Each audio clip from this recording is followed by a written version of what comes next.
This is 7 News, the voice of the Riverina. Tonight, home insurance premiums to be slashed to encourage more people to guard against bushfire and flood.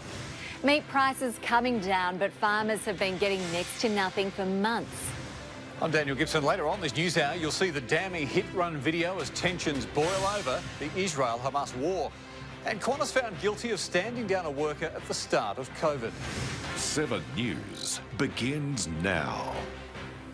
Good evening. The cost of home insurance could soon be slashed. The New South Wales government plans to cut the emergency services levy from insurance premiums. It's to encourage more people to cover themselves against bushfires and floods. It's great news for homeowners in New South Wales who fork out 3 times what Victorians pay. After being slapped with increases to the emergency services levy in May this year, local councils called for change. The state needs to find a better way of funding the emergency services that are vital right across the state. We need some sort of oversight, so a review of the entire system would be supported by Wagga. Today, the state government has answered those calls. We welcome the statement by the Premier that they intend to look at the emergency services levy. Under the existing model, insurance policyholders contribute almost 3/4 of the levy, with local councils and the state government covering the extra cost. It's obviously at the moment a significant additional cost or tax onto the insurance programs, up to 18% on domestic property and 30% on commercials. Many ratepayers are unaware that they're also paying the emergency services levy through their rates, as councils are also billed for their component of the emergency services. Sweeping changes will wipe the levy off home insurance premiums to redistribute the cost statewide. A reduction in insurance costs by removing the ESL would see more people in suburbs like North Wagga be able to buy insurance. Coverage over there is really quite unaffordable. The question of how emergency services will be funded without the levy remains front of mind for local councillors, with hopes the answer won't hit budgets hard. I am concerned that those savings will be passed on to all ratepayers by increasing the rates. The Minns government will launch a consultation process into how the services will be funded next year. Emily Francis, 7 News. The federal government has slashed major infrastructure projects across regional Australia, but it appears the Riverina has been spared. Emily Francis joins us now with the details. And Emily, the region has escaped the axe. That's right, Nick. In some welcome news for Riverina road and rail users, all promised projects across the region will go ahead as planned. Federal funding for projects such as Duns Road in Wagga and Brindabella Road in the Snowy Valleys had been under threat for months after a review was launched into the National Infrastructure Pipeline. The Infrastructure Minister has today responded to that inquiry. She revealed that 50 projects will be cut across the country in order for others, like those in our region, to go ahead. The review has found an estimated $33 billion in known cost pressures across all projects in the program, with a high risk that figure would increase. The region is one of few across the country not to have any of its projects cut or further delayed. Nick. OK, that is some good news. Thanks, Emily. Emily Francis reporting for us tonight. New South Wales paramedics are threatening to effectively quit unless they get a pay rise. More than 1,500 paramedics are refusing to renew their registration if the state government doesn't give them a 20% pay rise. If they don't register by January 1 legally, they're unable to attend to 000 calls. Paramedics say a pay rise is needed to combat losing staff to other states. Paramedics have become increasingly frustrated seeing the amount of staff that are exiting this state for other states for higher pay, and that the only way that we can see that the government can stop that hemorrhaging is basically to ensure that the higher rates are paid in parity with Queensland. The government is negotiating with the Health Services Union. A war is raging between supermarkets and farmers as meat price differences remain as high as ever. Meat prices are only just coming down at supermarkets and butchers, and that's despite rock-bottom returns for farmers for many months. After grappling with record lows at the sale yard, things are finally looking up. We've certainly hopefully seen the bottom of it. and hopefully the prices do, from now on into the new year, go in an upward spiral. Stock and station agents are seeing falls of more than 40%, an oversupply of stock among factors driving the decrease. Supermarkets are only now adjusting their prices to reflect the market, just in time for Christmas. The prices in the supermarket operators have gradually come down to probably not enough to agree, but at least it's going the right way for the consumer. Local butcheries have seen an increase in customers, which they say could be due to a perception that it's easier to spend more at a supermarket. And while their prices have come down... Last week we had loin chops, $16. They were $28 there, 4 weeks ago.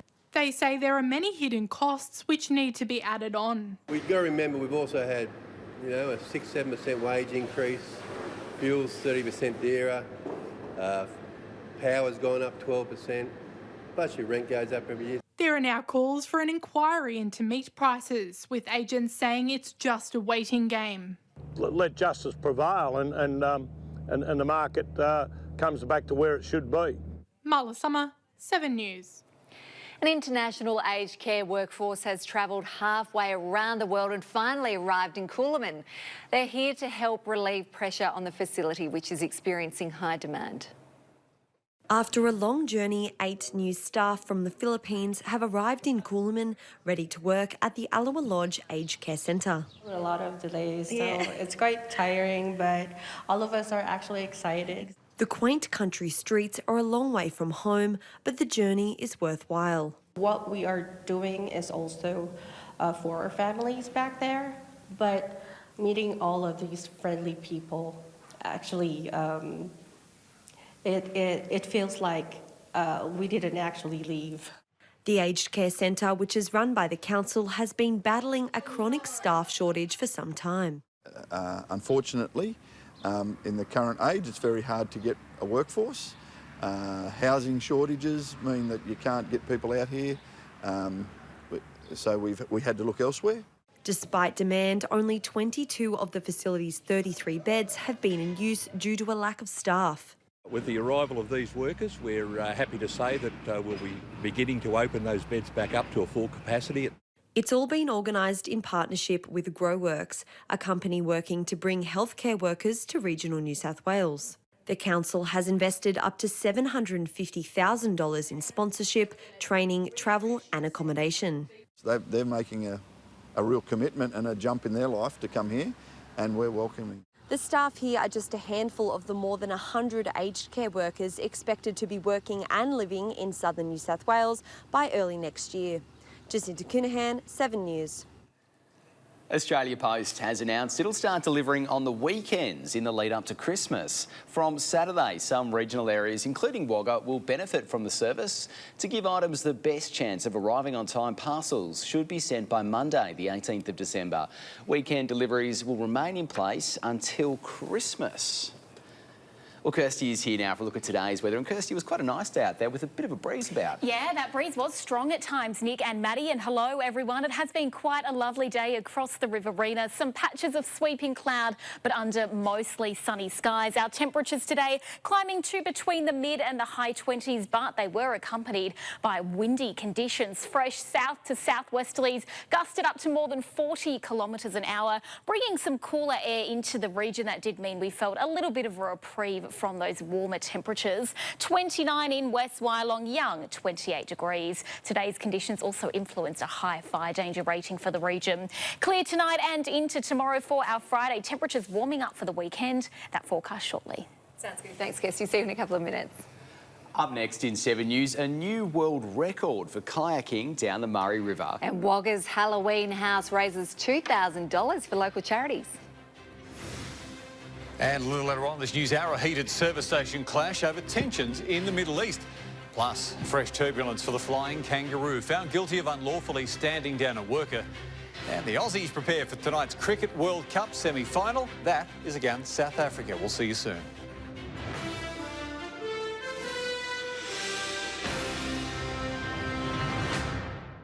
Welcome back. 2 women have been able to donate more than $2,000 to 3 good causes thanks to the generosity of the Wagga community. Now in its 2nd year, the Forest Hill Halloween House raised a total of more than $2,000.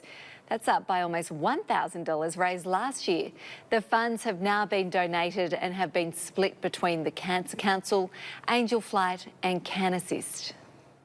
Through these sort of things that people organise functions and things without us knowing, that we get this amazing surprise that they've thought of Can Assist or other charities in Wagga, and that makes so much difference to our fundraising. Organisers say they hope to bring this spectacular experience back to the community bigger and better next year.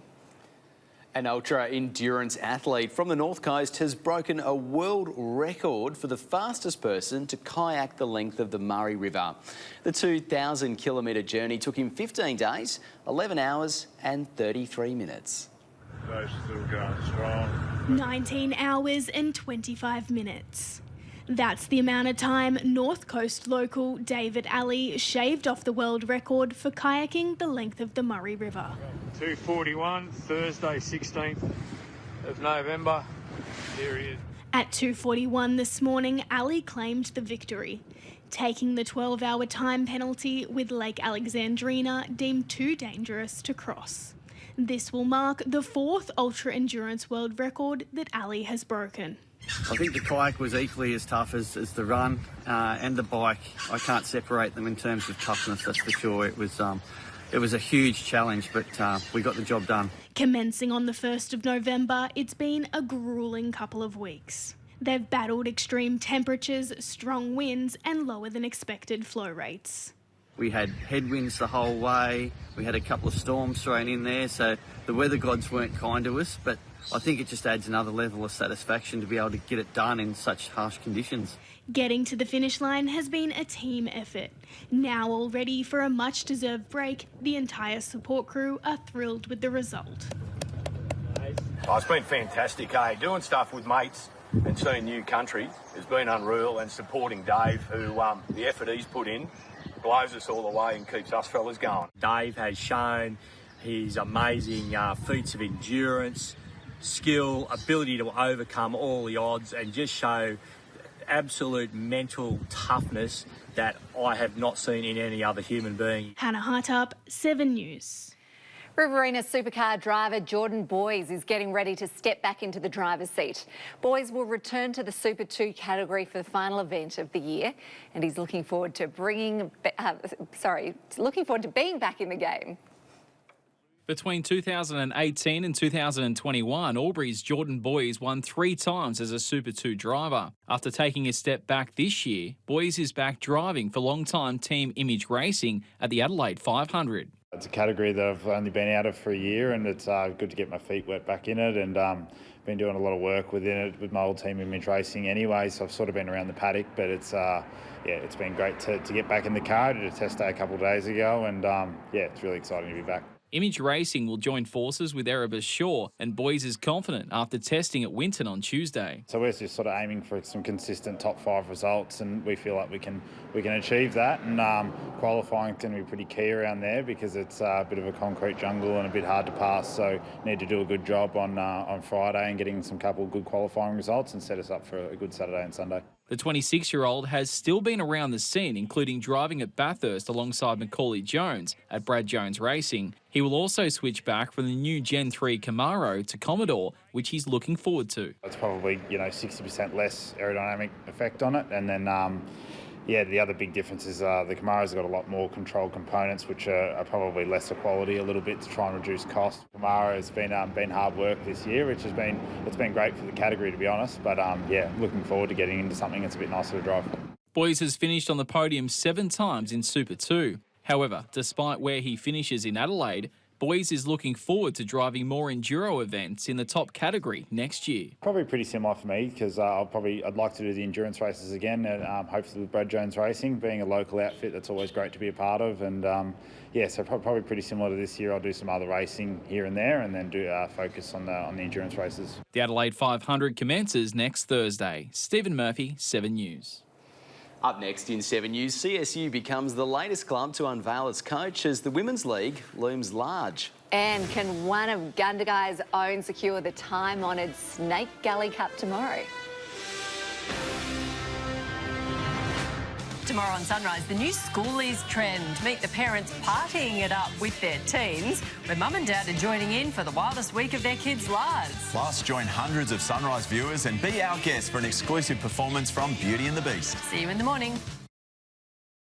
Up to 4,000 racing enthusiasts, fashionistas and punters will descend on Gundagai tomorrow for the Snake Gully Cup. The time-honoured country feature has attracted a stellar field described as one of the strongest in years. The Smart name is synonymous with sport in the rugby league mad town of Gundagai, but Todd Smart hopes to deepen the legacy by winning tomorrow's Snake Gully Cup. I've got my three younger brothers in Gundagai. We all played football for Gundagai, lower grades. It would mean the world to me and my family to win the Snake Gully Cup, and hopefully it's tomorrow. Smart trains out of Canberra and has 22 gallopers in work. He believes his 5-year-old gelding, Kelton Road, is ready to fire tomorrow. It will be hard to beat if there's speed, but Nico's or Keith Dryden's Handle the Truth, I think, are the main chances. Gundagai Adelong Racing Club president Michael Crowe couldn't be happier with the calibre of horses in the field. Handle the Truth, a length clear from Victorian, bobbing late. Handle the Truth gets the money. We have Kosciuszko winners. We have country championship winners. We have a lot of metropolitan form. We have the best jockeys that you can get, the best jockeys that you'll see riding in southern New South Wales, the biggest prize money that you'll find in southern New South Wales in the springtime. Nick Olive trained Kimberley Secrets leads an open tab betting market after drawing favourably in Barrier 1. Star Wagga jockey Denny Beasley will take his first crack at the Cup tomorrow when he partners Keith Dryden's stable star Handle the Truth. Nick's horse has obviously got Barrier 1, got Handle the Truth, both city class horses. Obviously there's a string of others, but I think it's one of the strongest snake gullies. The $100,000 feature carrying big dance eligibility will jump at 5 to 5. Steph Muir, 7 News. To Aussie rules now, and CSU men's captain Sam Barrow has committed to a 4th season as the head coach of the women. CSU missed out on securing a finals berth last season after finishing with 2 wins from 6 games in Pool A.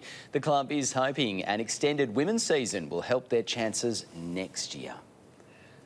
Schools from right across the Riverina travelled to Wagga today to claim a stake for league tag glory, and it all happened at Paramore Park. More than 300 players took aim at the gala day, which catered to both experienced players and newcomers to the fast-paced sport.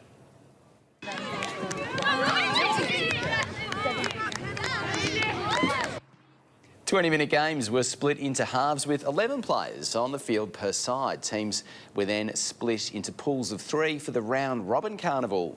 Top-ranked teams then progressed through to the finals. Definitely expecting a high talent throughout the day. I know, there's a lot of talented girls in all these schools, so definitely expecting the finals at the end of the day to be very close. The carnival provided a fitting end to a busy year for the code. On to softball now, and there'll be just one Premier League game played on Saturday for the 2nd week in a row. South Wagga will look to continue its unbeaten run by knocking off Albury at French Fields. Turvey Park Red went head-to-head with Turvey Park Blue in their round 6 clash last night, with the reigning premiers triumphing by 8 runs. Meanwhile, Wagga City Council has poured a new concrete slab on Diamond 1 as work continues to upgrade the pitching plate. Council says the Wagga Association will then install a synthetic grass on top. Well, up next, Kirsty's got your local weather in 7 News. That's just around the corner.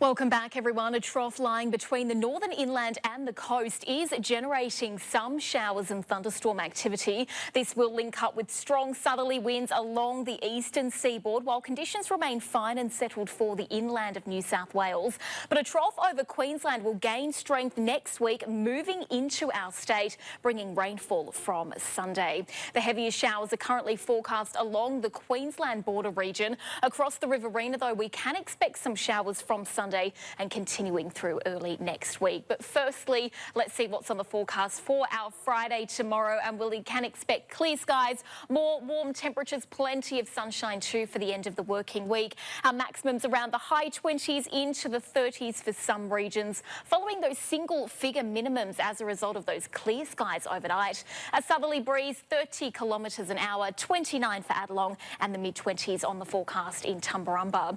Warming up further heading into Saturday though, the low 30s once again. Gundagai 32 degrees, Wagga 31, and much the same for Lockhart under clear skies. Quite a calm day, those winds reducing back to no more than a light breeze and shifting northeasterly as well. Cootamundra 30, Grenfell the same, and Tumut a sunny 31 degrees.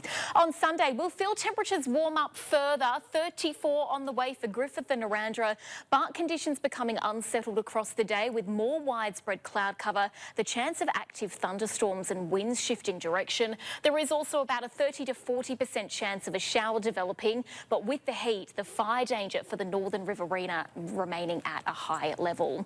Looking ahead, well, heavier showers are expected through Monday and into early next week. We could see 15 to 20 millimetres at this stage. Nice to see some rainfall on the horizon, but those warm temperatures sticking around. Yeah, very warm weekend ahead. Thanks, Kirsty. See you later.